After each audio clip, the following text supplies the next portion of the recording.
राष्ट्रीय और अंतर्राष्ट्रीय स्तर के पहलवान इस समय अपना अभ्यास छोड़कर भयंकर सर्दी में दिल्ली के जंतर मंतर पर धरना देने को मजबूर हैं। उनके द्वारा तरह तरह के आरोप लगाए जा रहे हैं, जिसमें एक आरोप यौन शोषण का भी है। और यह आरोप लगा है रेसलिंग फेडरेशन ऑफ इंडिया के अध्यक्ष और देश के कुछ बड़े बड़े कोचों पर। धरने पर बैठे इन पहलवानों की पीड़ा कौन समझेगा, कब समझेगा और इनके धरने का परिणाम क्या होगा, इसकी भविष्यवाणी अभी तो नहीं की जा सकती है। लेकिन एक कहावत है ना कि दो पाटन के बीच में साबुत बचा न कोई। हमारे दर्शक यह नहीं समझ पा रहे होंगे कि दो पाटन के बीच में आखिरकार यह खिलाड़ी कैसे फंसे हुए हैं। दरअसल लड़ाई कुछ और है। लड़ाई है वर्चस्व की, लड़ाई है दो राज्यों के बीच की, लड़ाई है अध्यक्ष जैसे बड़े पद पर किसी अपने को बिठाए जाने की। लेकिन मजे की बात यह है कि लड़ने के लिए जिन हथियारों का इस्तेमाल किया जा रहा है वह हथियार खिलाड़ियों के हैं और उन्हीं खिलाड़ियों के कंधे पर रखकर वह हथियार चलाने की कोशिश की जा रही है। हम बताएंगे विस्तार से कि यह पहलवान दो पाटन के बीच में कैसे पिस रहे हैं और इसके पीछे की राजनीति क्या है। बस बने रहिए आप हमारे वीडियो के साथ और देखते रहिए विजडम न्यूज। हमारे चैनल की टैगलाइन है न इधर न उधर, सच की डगर। हमारी कोशिश रहती है कि अपनी टैगलाइन के मुताबिक ही हम अपनी खबरों का विश्लेषण करें और उसी के मुताबिक हम रिपोर्ट पेश करें। नमस्कार, मैं हूं शंकर विश्वकर्मा और आप देख रहे हैं विजडम न्यूज। खेल में किसी न किसी राज्य का दबदबा होता है, हर खेल में। किसी जमाने में इंडियन क्रिकेट टीम पर मुंबई और दिल्ली का दबदबा हुआ करता था। कुछ कुछ खिलाड़ी साउथ के भी हुआ करते थे। भारतीय क्रिकेट टीम में दबदबा बनाए रहते हुए मुंबई और दिल्ली के जो खिलाड़ी थे उनकी एक धमक दिखाई पड़ती थी। इसलिए क्रिकेट का जो बोर्ड है यानी बीसीसीआई, उसका मुख्यालय कहां है? वो मुंबई में है। इसलिए है कि मुंबई के खिलाड़ियों का क्रिकेट में दबदबा हुआ करता था। और मुंबई में मुख्यालय बनाने के पीछे जो सबसे बड़ी वजह है वो यही है कि इंडियन क्रिकेट टीम में मुंबई के खिलाड़ियों का एक अच्छा खासा प्रभाव, एक अच्छा खासा दबदबा। बहुत बड़े बड़े नाम हैं, सुनील गावस्कर, दिलीप वेंगसरकर, विजय मांजरेकर, रवि शास्त्री, दर्जनों ऐसे खिलाड़ी हैं जो मुंबई के रहने वाले थे और इंडियन क्रिकेट टीम के साथ उन्होंने अपनी परफॉर्मेंस दी। बात करें हाल के वर्षों की तो क्रिकेट के भगवान कहे जाने वाले सचिन तेंदुलकर भी मुंबई से ही आते हैं। आज भी इंडियन क्रिकेट टीम की कमान मुंबई के ही एक खिलाड़ी रोहित शर्मा के हाथों में है।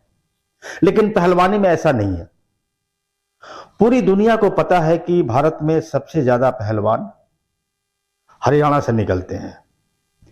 हरियाणा के ही अधिकांश पहलवानों ने ओलंपिक्स में, कॉमनवेल्थ गेम में या एशिया में तमाम मेडल जीते हैं और जीतते आ रहे हैं। जबकि रेसलिंग फेडरेशन ऑफ इंडिया के अध्यक्ष वह न तो हरियाणा से है और न ही पंजाब से। हरियाणा और पंजाब के लोग हमेशा इस बात की मांग करते रहे हैं कि जब हरियाणा से इतने पहलवान निकलते हैं तो फिर भारतीय कुश्ती महासंघ का जो अध्यक्ष है वो बाहरी क्यों है? उस राज्य से क्यों है जहां से कोई पहलवान निकलता नहीं है? वो भी एक ऐसे राज्य से, यानी उत्तर प्रदेश का व्यक्ति पिछले तकरीबन 11 वर्षों से भारतीय कुश्ती संघ का अध्यक्ष बनकर क्यों बैठा है? हरियाणा की सबसे बड़ी चिंता यही है कि अध्यक्ष उस प्रदेश से है जहां से अब तक किसी भी खिलाड़ी ने, खास करके पहलवानी में, अंतर्राष्ट्रीय खेलों में मेडल नहीं जीत पाया है। लड़ाई जारी है और इस लड़ाई को धार देने की कोशिश की जा रही थी कि अध्यक्ष को लेके अध्यक्ष से हरियाणा या पंजाब से क्यों नहीं बनता है। ऐसा नहीं कि लड़ाई आज शुरू हुई है, बरसों से इस बात की चर्चा हो रही है और अंदर खाने इसकी लड़ाई लड़ी जा रही है। इन पहलवानों द्वारा जो कुश्ती महासंघ के अध्यक्ष पर आरोप लगाए जा रहे हैं, ऐसा नहीं कि वो आरोप छोटे हैं या बेबुनियाद हैं। और देश के कुश्ती संघ पर ही ऐसे आरोप नहीं लगते हैं। हमारे देश के लोगों ने देखा होगा और सुना होगा कि अन्य खेलों के भी जो संघ हैं उनके अध्यक्षों पर और उनके खेल के कोचों पर भी इस तरह के आरोप लगते रहे हैं।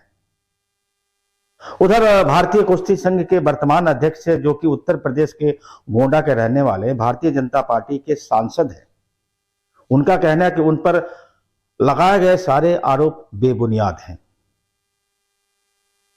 पहलवानों के नाम पर लड़ाई सिर्फ और सिर्फ अध्यक्ष पद को लेकर है। लेकिन सबसे बड़ी समस्या यह है कि उत्तर प्रदेश में भारतीय जनता पार्टी की सरकार है। भारतीय कुश्ती संघ के अध्यक्ष भाजपा से ही सांसद हैं। उधर हरियाणा में भी भारतीय जनता पार्टी की सरकार है। हरियाणा चाहता है कि वर्तमान अध्यक्ष को उनके पद से हटाया जाए और हरियाणा के ही किसी व्यक्ति को अध्यक्ष पद पर काबिज कराया जाए।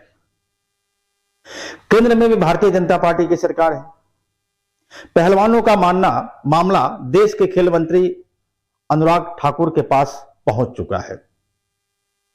जितने पहलवान धरने पर बैठे हैं उनमें से अधिकांश पहलवानों से देश के प्रधानमंत्री नरेंद्र मोदी भी बहुत पहले मुलाकात कर चुके हैं जब वो मेडल लेकर के आए थे।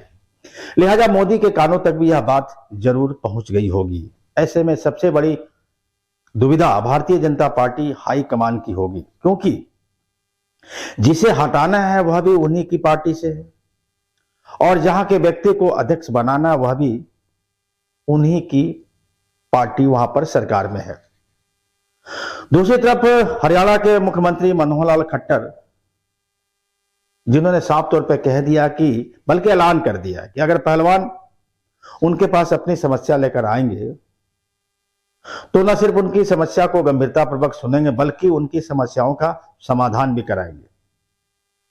अब ऐसे में देखना यह है कि पहलवानों की यह जो लड़ाई शुरू हुई है, जहां मेडल नहीं मिलना है और ना ही शारीरिक कुश्ती होनी है, कुश्ती होनी है उस मेडल के लिए जिसका नाम है अध्यक्ष। अब आप सोच रहे होंगे कि अध्यक्ष पद के लिए इतनी मारामारी होती क्यों है। तो साहब मैं आपको बता दूं कि भारत में किसी भी खेल का जो संघ है और जो उसका अध्यक्ष बनता है उसे तमाम तरह की सुविधाएं मिलती हैं। विदेशों में वह खिलाड़ियों के साथ सफर करता है, हवाई जहाज से लेकर दुनिया भर के बड़े बड़े होटलों में फ्री में रहने की व्यवस्था होती है, अन्य सुख सुविधाएं भी मिलती हैं जिसका मैं जिक्र नहीं करना चाहता। लेकिन हमारे दर्शक इशारों में उन सबको मिलने वाले सुख सुविधाओं के बारे में अंदाजा लगा सकते हैं।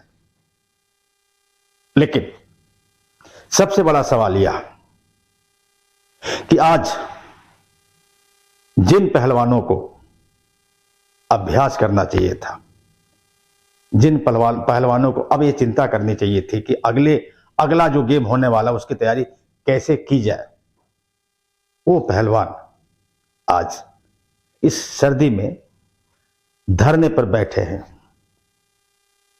हालांकि जो पहलवान यहां बैठे हैं उसमें से अधिकांश पहलवान आरोप लगा रहे हैं, जबकि कुछ पहलवान ऐसे भी हैं जो वर्तमान अध्यक्ष यानी जो सांसद है भाजपा के, जो इस समय अध्यक्ष हैं कुश्ती महासंघ के, उनके बारे में अच्छी राय भी लगते हैं। अब देखते हैं इसका परिणाम क्या निकलता है। नमस्कार।